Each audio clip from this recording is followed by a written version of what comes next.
Alright, so today we're going to be harvesting acorns, leaching the acorns, dehydrating the acorns, and then turning them into flour. I'll start off with how I harvest the acorns. I'm by no means a professional. This is just something I've been doing on my free time this year because I have 2 oak trees that dump a lot of acorns on our property.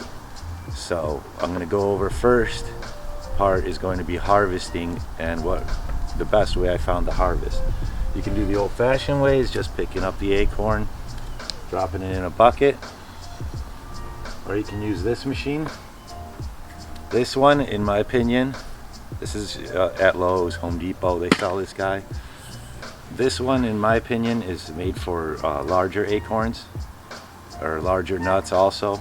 It doesn't really do a good job of picking them up. Let's see here. See, that's basically how it works. And then to get it out of there, you put it like this.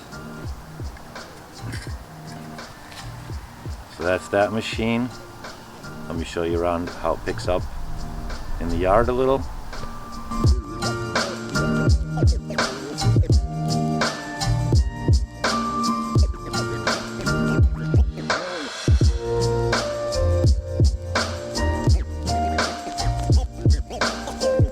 The next one is this. This is called Stab-A-Nut. This machine's called a Stab-A-Nut, and basically what it does is you stab the nut and it sticks on there like that, and then you can release it and it drops off.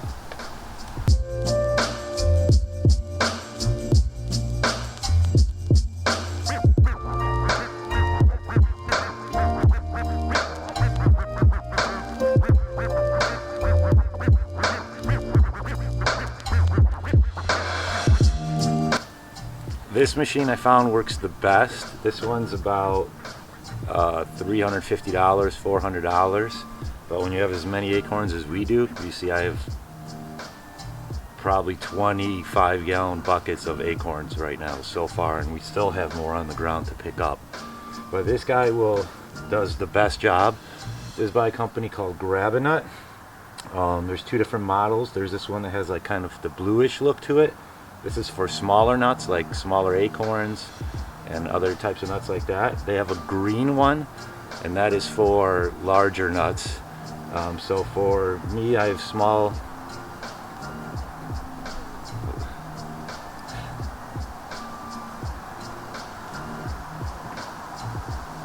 This is the best machine I found so far, and it's called Grab-A-Nut. It's about a little less than $400. It saves a ton of time for getting the acorns out of my yard.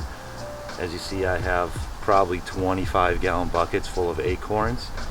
This one works the best for me, the blue model, because our acorns are a little bit smaller and they're not the super large like a pecan or a walnut or something like that.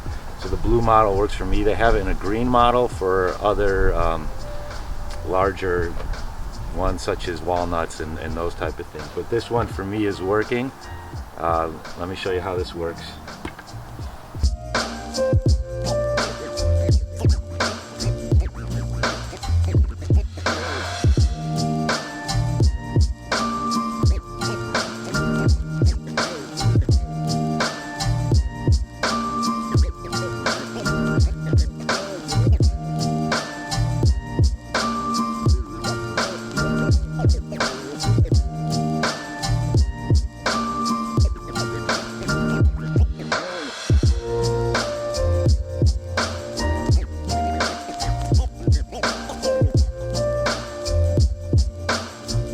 Okay, so we've harvested the acorns. There's some leaves in there and stuff. They usually go on the top and just come right off. And now what we're going to need to do is crack these acorns. These are red oak. Red oak will stand. Let me show you here. Will stand like this. White oak is a little bit longer and it won't be able to stand. It'll stay on its side. The white oak ones I have to cut with a knife. The shell is just too thin to crack it with a hammer the way that I do these. So it's a good thing to identify the type of acorn before you do the cracking. Still going to be some acorns that are bad, that have worms in them and stuff like that. Let me see if I have one here. Usually you can see a hole inside the acorn. Right here, I don't know if you can see it at all. Right there's the little hole. And the worms live inside of here. This doesn't mean that a worm went inside. It means that the worm has left the acorn. So sometimes you'll crack them open, there won't be any holes or anything, but there will be a worm inside of here, or it's black. So basically what you want to look for is one that comes nice and clean like this, no worms, no black, nothing like that on the acorn, to get yourself a nice fresh acorn.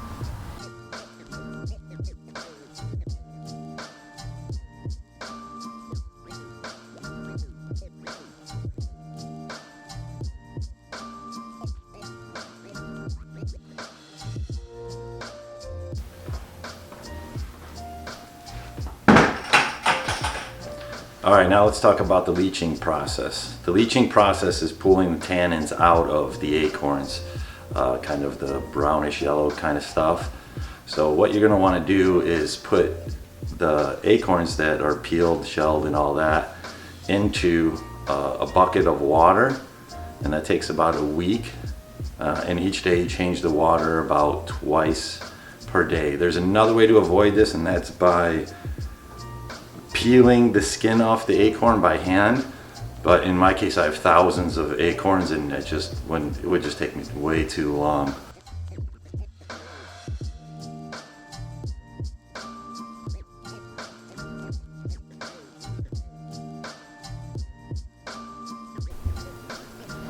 Alright, so these have been in the garage in nice cold area soaking for a week. I've been draining the water, redraining it, and then eventually it'll come pretty clear. This is about as clear as I think it's going to get. So that's that process. This is what the acorns look like during that process. As you can see, this is the skin that you can take off, but it would just take way too long during this process. If someone else knows a faster way to do it than by doing every acorn like that, let me know.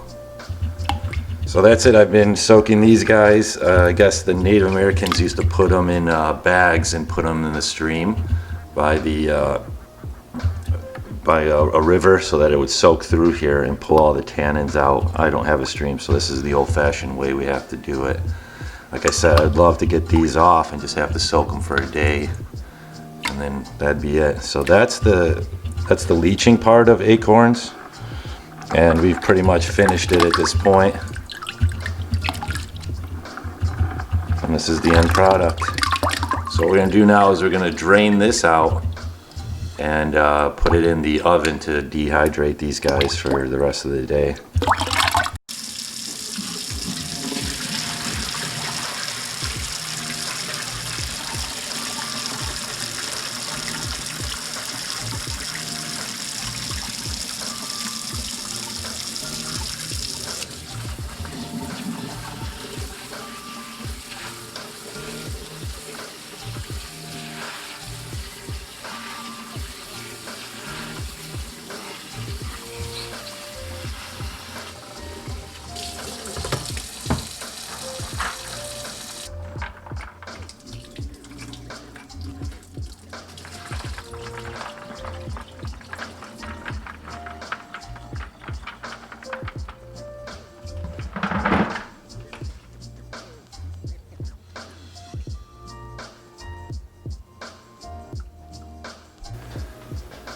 Alright, so the final process, well, close to the final process is going to be, we're going to bake these at 100 degrees in the oven for maybe 4 or 5 hours just to get them nice and dried out.